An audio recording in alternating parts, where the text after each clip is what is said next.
and welcome to another action-packed episode of Geeky Voices Carry, the podcast that is part of the problem.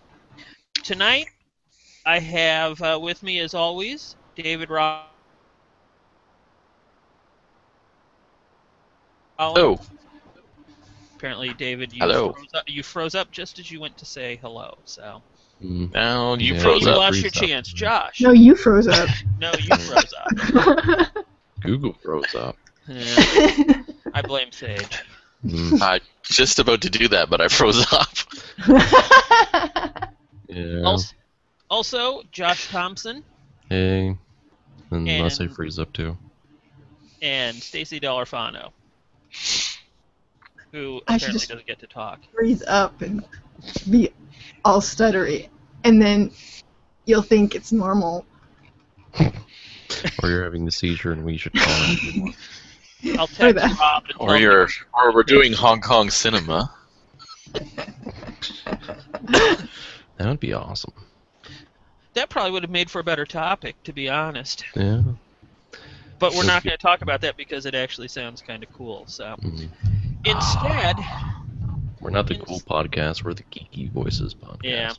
yeah, lame podcast. But at least the Talks about Gary. crap nobody wants to listen to. So we are going to talk about fun things like game balance and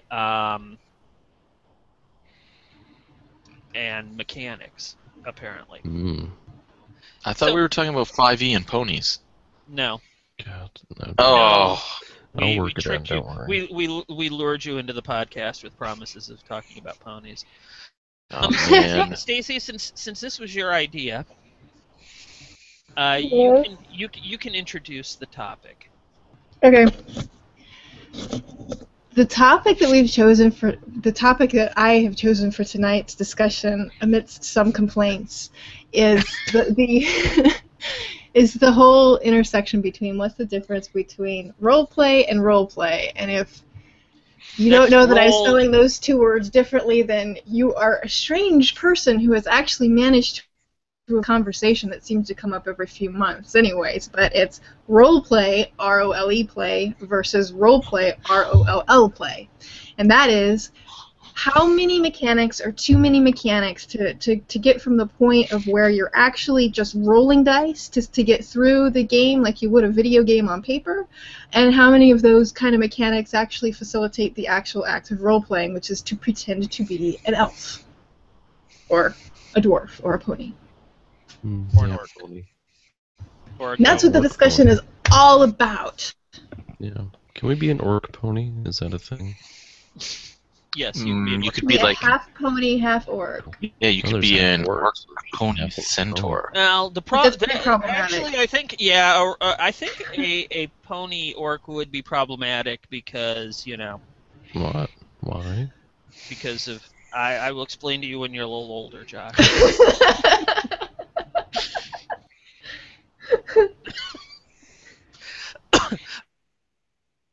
All right, so So this has been talked I'm to older and I death. don't want to hear about it right now. so on why the blogosphere and on the interwebs and in the social media sphere, people talk about this a lot. But when they talk about it, they tend to be very tribalistic. It tends to be the subject doesn't really get discussed so much anymore as people just kind of draw their lines in the sand and say, "This is where I stand." It doesn't make a lot of sense So where Well- do you stand? in the sand. Yeah, we should go over where everyone stands. That's a really good idea, I stand in the place where I live. I stand in a freezing hangout. I stand in a freezing hangout. I wish it was. Well, it's because it's almost winter, so Oh, the Google servers are freezing up. yeah. Yeah.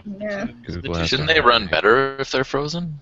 Apparently not. You'd think so. Conductivity? You would think so. All right, so Stacy, which is better, role playing or role playing? I definitely prefer actually being able to play a character versus playing a video on paper.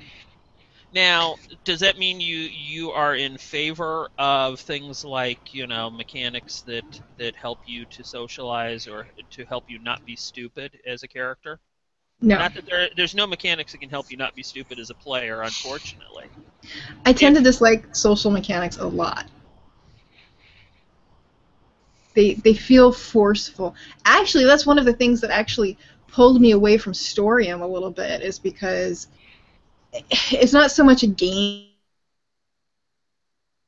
It's very much about social combat, if you want to call it that, and I didn't like the game forcing me into my character reacting to something in a particular way. It bothered me. I like freedom with my character, I guess. On the other hand, I don't like games with lots of mechanics in them because I get bored very, very quickly, and I won't read the book. You don't read the book regardless of the amount of mechanics that are involved, to be honest. Did you ever read Fate? No? Yes, I did. I read Fate Accelerated. You know, with Fate, you just need to read the bookmark. Yeah, that's really true. I think there are too many words in Fate. You really don't need that many words. So a bookmark is good for Stacy. Yeah, when it comes to Fate. But see, then that's the thing, is that if a game is that simple that a bookmark actually tells me everything that I need to know about the game, then that really makes me a happy person, because I don't have time to read 500-page tomes. Well, I have time. I just don't have a desire to read 500 pages. I start glazing over around 30 or 40 pages. Oh, I can't even get that far. Well, usually it's the art will propel me for a little bit, and then it'll start going, oh, I've got to be reading stuff, don't I? I can actually get into page 30 or so if the first 20 pages are flavor text, which they almost always are.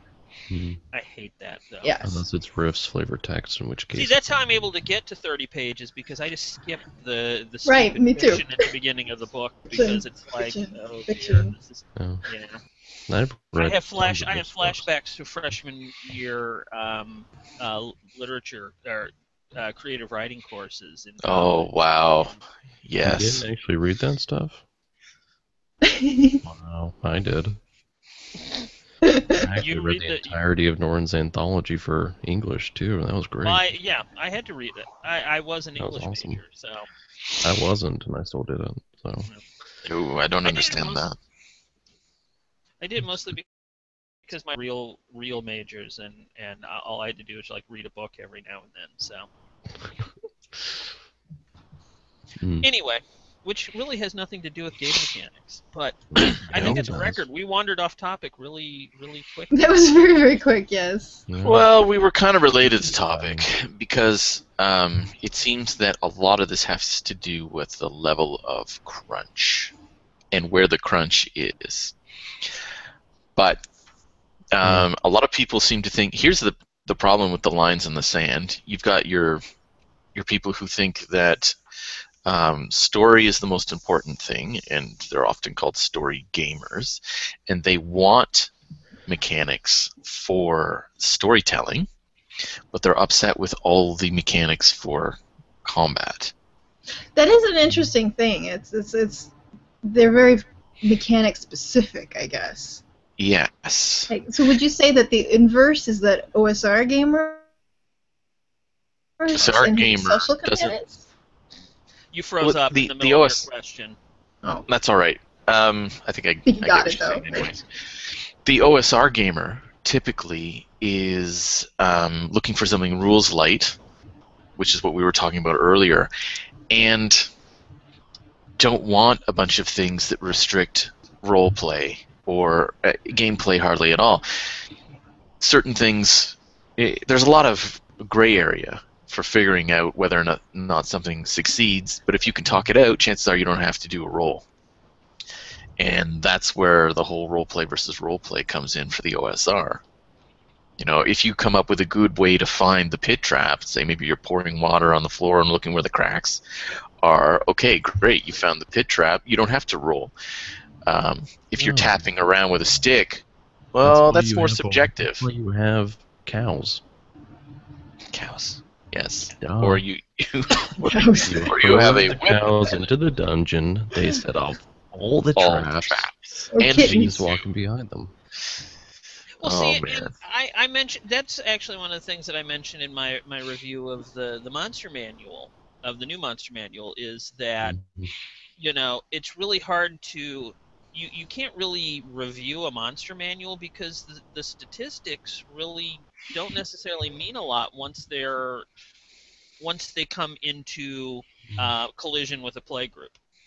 Because I mean, like the way you guys can approach things at times is to not have anything to do with the game whatsoever and try to figure out a way that has as little to do with mechanics to beat a monster as possible. Well, isn't that how you're supposed to technically play an OSR game? I don't know. I think that using a love seat to kill a harpy is really a smart way to do it. So case in point, I complained that the OSR fighter is boring because there's very little mechanics around it. There's very little you can do. And to my complaint, my response was overwhelmingly from the world of the OSR-age was, well, you're not playing a fighter right because you're not being creative enough.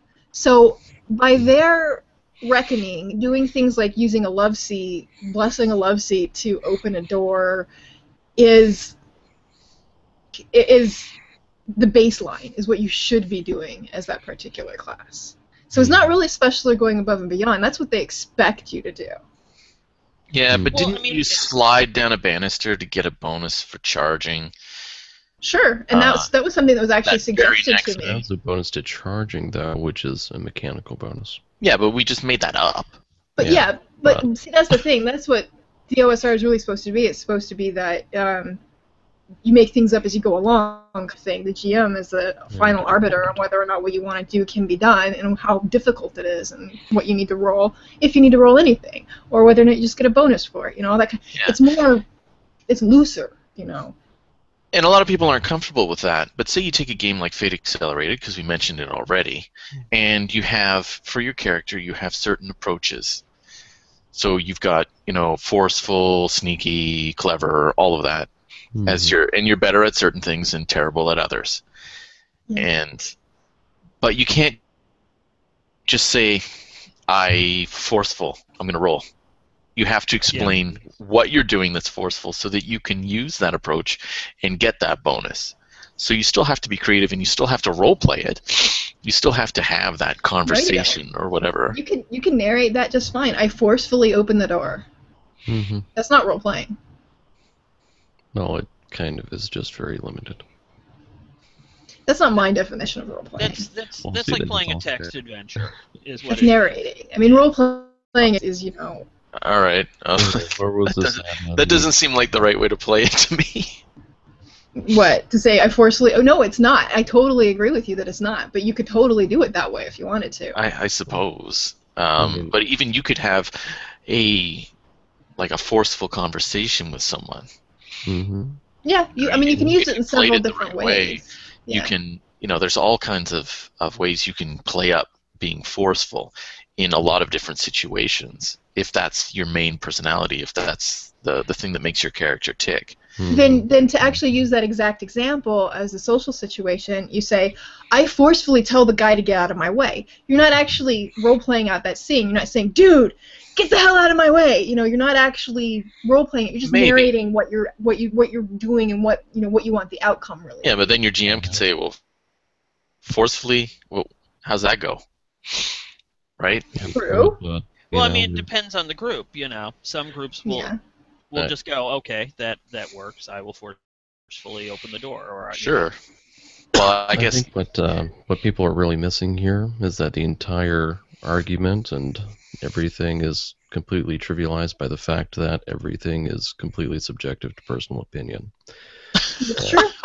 And we're done. What people want is what they want. And Josh gets it in one. It all just doesn't really fucking matter. I guess now we go into something cool. Okay. That's why I didn't want to do this topic, because it's so easy to shut it down. But see, that's the point of a podcast, is so that we talk about our opinions on a particular topic. Yeah. Just saying, if all we did was recite facts, we'd be like NPR, and that would just be boring. Yeah, but NPR gets listeners.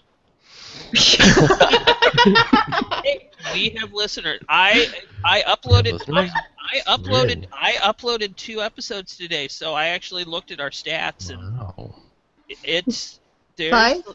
Oh It's no, in the- more than that. It's in the double digits? It's in the double So- of episodes that are actually have hundreds of listens. Hundreds. That's amazing.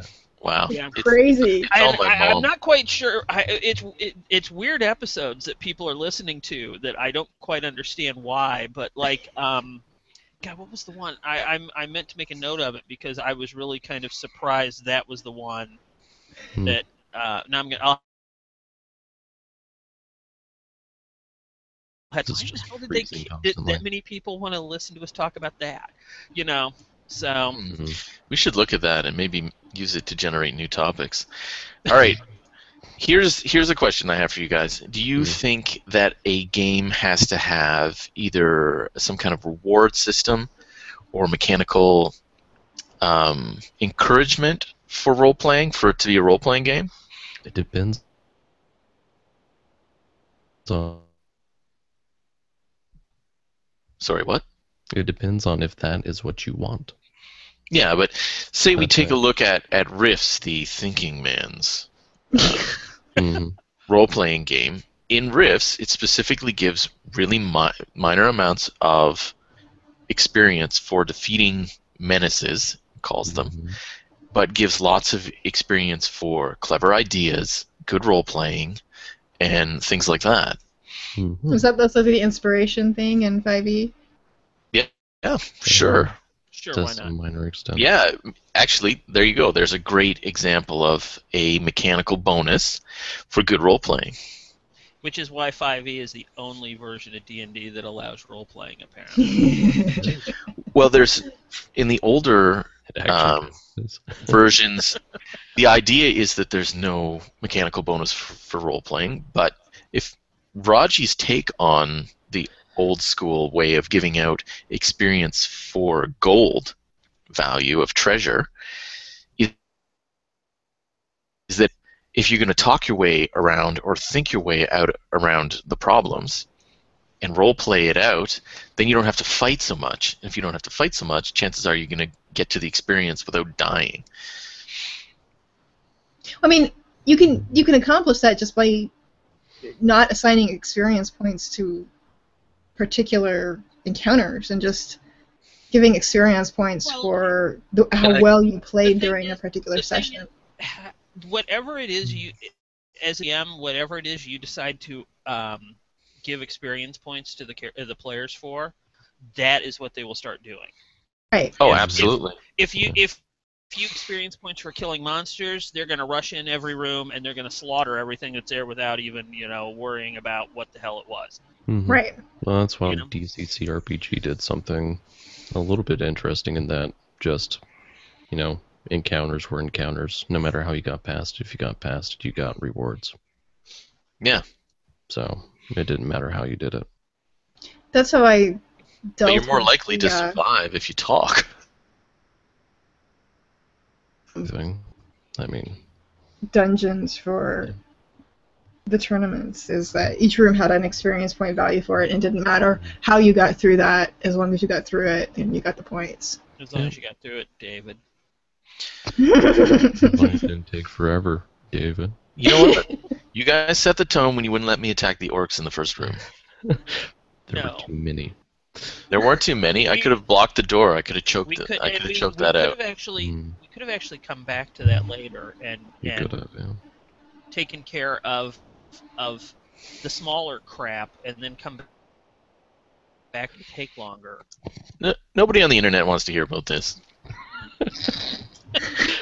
Someone does. Are you sure? No, I Unfair. think they do. There's someone out there I think- taking notes. Brian wants to because I know All right. he's listening. So Yeah, he's Well, just then listening, Brian can put it apparently. into the question and answer. Yeah. Just so people out there know, stay away from the moss and the mold and stuff. It'll kill you. Is that what you guys got killed on? Mold? At least one person. I was killed by a David's mole. character, right? No, I saved. Yeah, Yeah. it was the other I person. had a dwarf. I managed to run out of the room with the bag full of yellow mold or something, whatever it was. I don't remember. That was awesome. Well. Okay, where were we? We were talking about mechanical bonuses for role-playing, and if it makes a difference, and if that makes it more of a role-playing game than not. And I think you hit on a good point that whatever you're rewarding is what the character or what the players are going to do. Right. So the players are always going to do whatever their mechanical advantage is, regardless of the type of game or... Not necessarily. A lot of people just play the way they play. Like people slow-ass who Canadians. People who are in it for the role play are going to role play where they can. They're going to jam it in, and people who aren't are just going to roll their dice and call it fun. And there could be two of those people in the same party, and it works out. Have you actually been in a group where that happens? Yes. Which happens? Where there's like 2 people in the group who are really into role-playing and 2 people in the group who just want to narrate and roll dice and map. I think we have a group like that currently. Okay, do you know how horrible it is to be the person who wants to role-play while you're sitting there listening to David say, "How big is this room?" Is that 20 feet or 30 feet? And is the door on the left side or on the right side? It's not any better for the GM, I'll tell you that. You could just screen share map bits then. I could. Here you go, Dave. That would speed things up. The map. No, Look you at should it, memorize it. high tech money or screen sharing too work just fine. Yeah. That would just be faster. Or I could Roll20 not. at least has like fog of war. Yeah. Or you could just not care, like everyone else in the group. Well, if you would let us find our way back to some place without having a map, then it would be okay. When have you ever had a problem getting back out of a dungeon? You totally give us a hard time with that. Only when Yeah, you that's specifically only say that we're going to on mapping everything. I make you follow the map that you draw. If you're going, you know. Yeah, we can just say we're making a map in game, and he'll let us go back to wherever. So that's Alright. good. Then That's let's the just thing. do that from now All right, on. we're going to do that from now on. Listen, everyone in the interwebs. We just resolved something for our own personal game while hashing out roleplay versus roleplay. So there's I don't practical. even think that was the main topic for tonight either. We lost that so long ago. There are practical applications to this conversation. You should have the hard conversations, is what I'm saying. You need to have the hard conversations with your group. This is a hard conversation? I don't know. David, That's stop mapping. We've been trying to say that for how long? Honestly, Has anybody just said, "David, stop mapping"? Josh said it twice in our last session. Oh yeah, I do remember that. And he Because was I ignored. have ink and chalk and stuff, yes. Yeah. Josh actually said, "David, stop mapping." Yeah. Alright. Anywho. Okay. I find mapping helpful when trying to figure out where the secret doors are. Can't you just say I look for secret doors? Oh God! Roleplay versus roleplay. No, you can't search every wall of the frickin' dungeon. If you look on your map, you'll see these spaces, and you'll be like, I bet there's a secret door there, and often you can find one. So it's like a video game where there's like a different texture where the secret door is. He's gaming Wow. the map. Back in the 90s, yeah. Wow. 90s, 80s, a Zelda, man. Had a crack in the wall? That was a secret door. Are we playing Doom? Oh, hey, that tent is a little bit off. Yeah. My next dungeon will be mapped using an old Doom level. Oh, you should, because those Yes. levels were amazing. Okay. All right, where were we? We were trying to talk about roleplay versus roleplay, but we don't seem to be doing it at all. We don't seem to be as interested in this topic as we thought we were.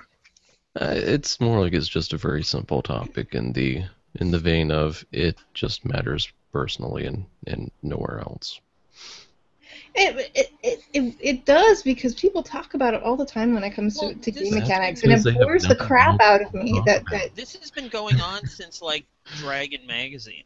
I mean, Oh, yeah. these arguments used to go on in the letter pages and some of the columns of Dragon. So I mean, That's these are true. arguments that have been going on for like 40 years. Man, they had nothing to do back then. My God. I miss Dragon. Dragon was And awesome. they had to sometimes They wait. still have it, I think. Can you imagine arguing with No. someone and having to wait 6 months for a They did have it response? just a few oh years my ago. god. People today would still do that, I bet. Oh. Like, No, but at least you don't have to stay up till phone. 4 in the morning, That's true. right? That is true. You'd like if threads were years long, you just kind of go at it when you need to, you know. Unless you're a high school student, and that's the only time you get to actually write your nasty letter. Yeah. It's like Okay. play Fair by enough. post, really. Yes, which I've never done because I don't have patience for it. Yeah. I miss Dragon. Dragon was a great resource. It was a lot of fun. I think they The still comics produce were cool. it, unless they stopped in the past few years because they did it online for a good long while.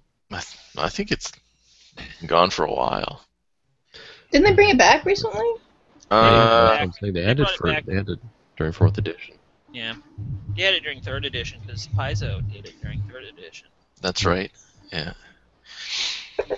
I wouldn't be surprised if we see a new Dragon once they get the game, because right now their focus is getting the game out. So I think we'll have a Dragon.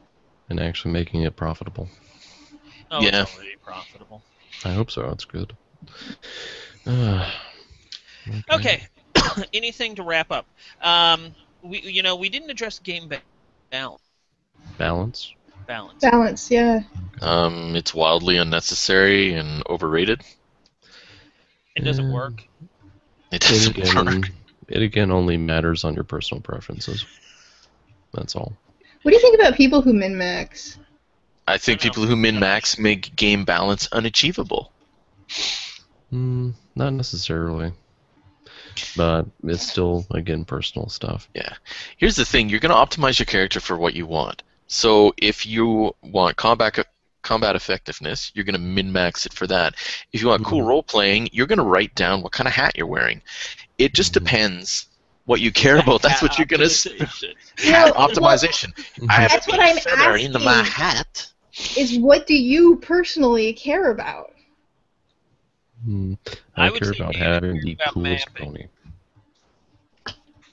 Sorry, you guys talked over each other. Yeah, that's probably for the best. I still heard you. Don't worry. Oh, I missed it. You said who has the coolest pony. Exactly. Yes, indeed. Because, like, Josh, for example, you do a lot of min-maxing when you make your characters. A little bit, not much. I usually just go for whatever I think is coolest. So you're going for the cool factor. Mm-hmm. His characters are pretty cool. Which often happens to be a centaur. Of course. That's a cyber horseman of Ixion.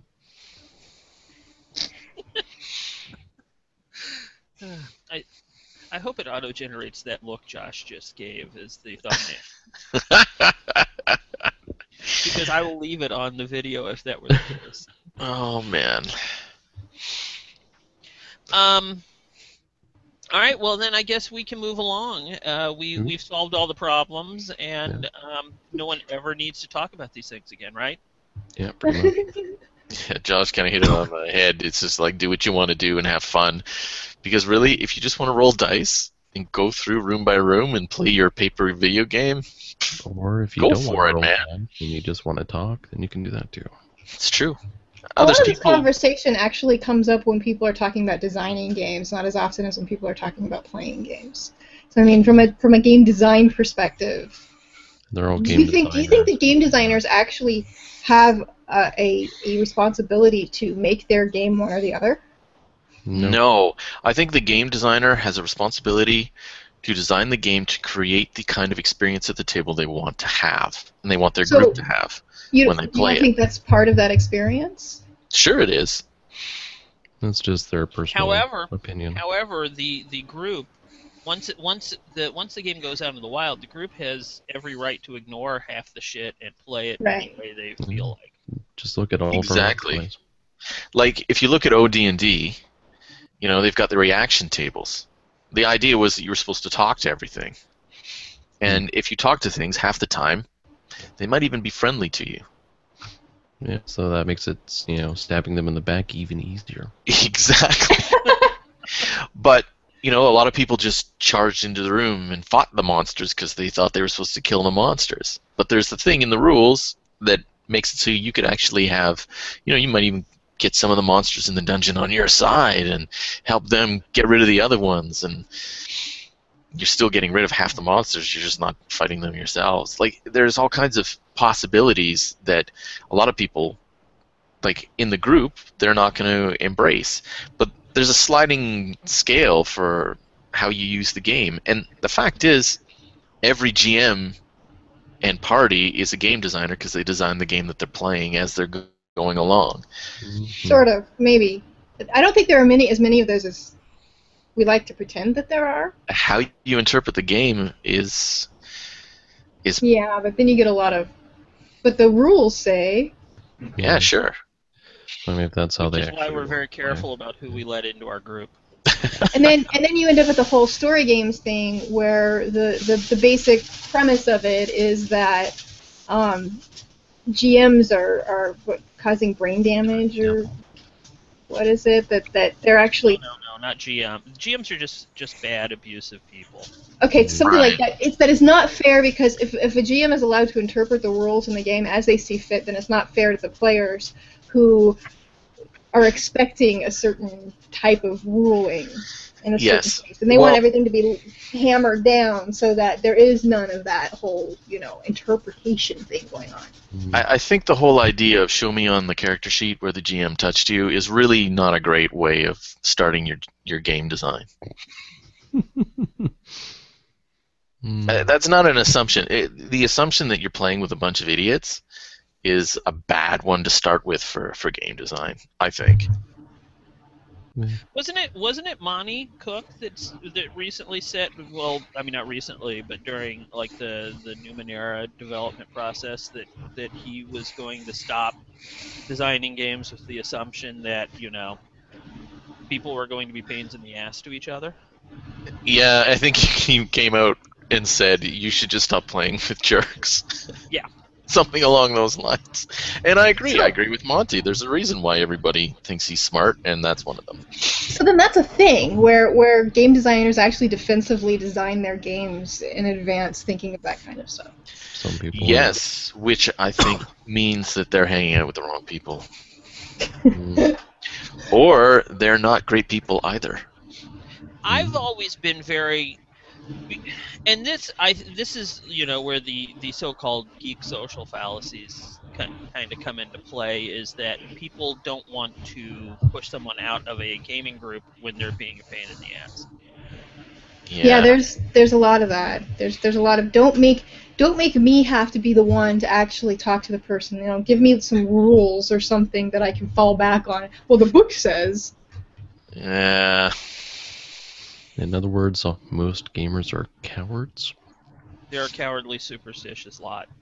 Much like criminals. And that explains all the salt. It really does.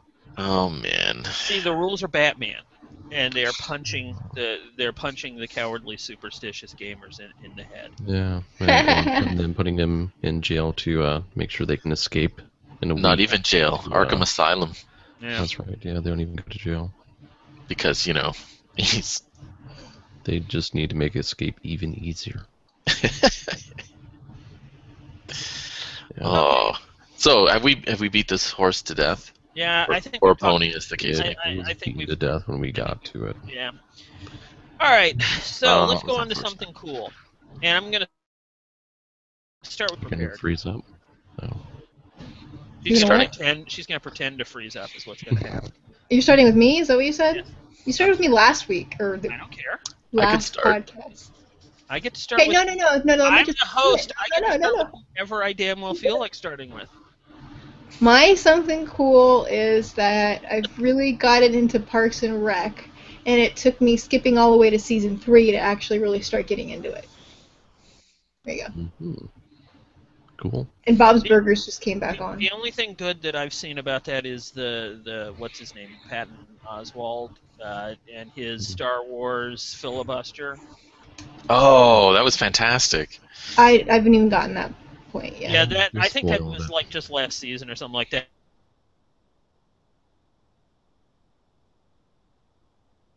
But explaining how they can solve a reboot of the Star Wars thing, and it's hilarious. Oh yeah, because he's trying to stall the meeting. Yeah, I don't even really care that much for Star Wars, and I thought it was really funny. So. Wow. Yeah. Okay, David. Oh, all right. Speaking of Star Wars, my something cool is Star Wars Rebels. I just saw the pilot, and it's fantastic. The animation is bang on, which is hardly a surprise. And I like where they're going with this, I guess, version of the story. Clone Wars was really well done, but it was also really dark because you're watching the good guys turn into the bad guys. So it's very serious, it's very dark, and it's kind of what the prequels really should have been. And then Rebels is showing the beginning of the rebellion, but it's also a lot more like the first three movies, A New Hope and so on, because it's a little bit more. There's more comedy mixed in. There's more high adventure. It's more pulpy, I find, and it's a lot more optimistic. So I'm interested to see where they go with it. You know, they took some story elements from the old West End Star Wars RPG, too. One thing I really like with the pilot, Hera. It is freezing up. Okay. Wrap it up. Pilots. Wow, I think it's actually getting worse. Yeah. Is it? Okay, Josh, it's your turn. This past weekend was the Grand Prix for Magic the Gathering in Orlando. It was the first Grand Prix of the new standard, well, the new format, and it was a limited format Grand Prix, and it was pretty great. Culminated with the finals between Melissa DeTora and Eugene Huang, with Eugene sealing the victory pretty solidly, but it was a really great tournament to watch, and if you do want to see that, you can catch it on Twitch with SCG Live, and there's like 20 some odd hours worth of footage there to watch. It's pretty great. And then wrapping up then, my something cool, I'm going to go in the opposite direction of the internet, and I'm going to say Gotham. Gotham.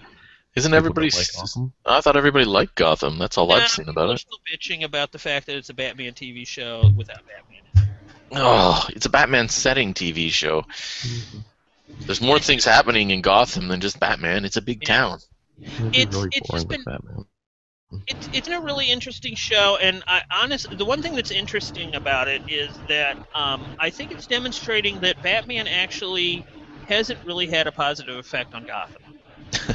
That not only is crime just as rampant post Batman, but you also have to deal with super freaks. Mm-hmm. So he just ramped it up. It's like so oil on or water on the oil fire. So Gotham actually, you know, so. But I've really enjoyed it the last couple of weeks. It's been fun. Agents of S.H.I.E.L.D. is back, and I've been enjoying that as well. I like that they introduced Crusher Creel into the... don't tell me. I haven't seen it yet. Well, it's been in the commercials, so... Oh, okay. There's even a fan service where he, like, rips up... it's this... like these chains from... some sort of walkway, and so there's a scene where he's got like the ball and chain. Oh, okay, I saw that. I didn't realize his name was Crusher, because they call him the Absorbing Man. Right, his real name was Crusher Creel. Well, as real as Crusher can be. I think it was Carl or something dumb like that. But Crusher Carl? Crusher Carl does not have the same ring to it. I'm gonna Sounds tell like a you. wrestling name. Yeah. Well, I think he was a boxer originally. Why didn't they call him Punching Paul?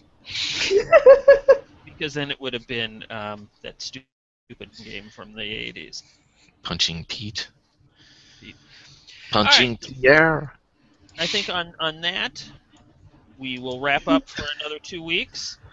And we're very annoyed with Google for stealing our agency. Yeah. With the freezing. And yeah. All right. Say goodnight, everyone. Night, everyone. Night, everyone. Good night, everyone.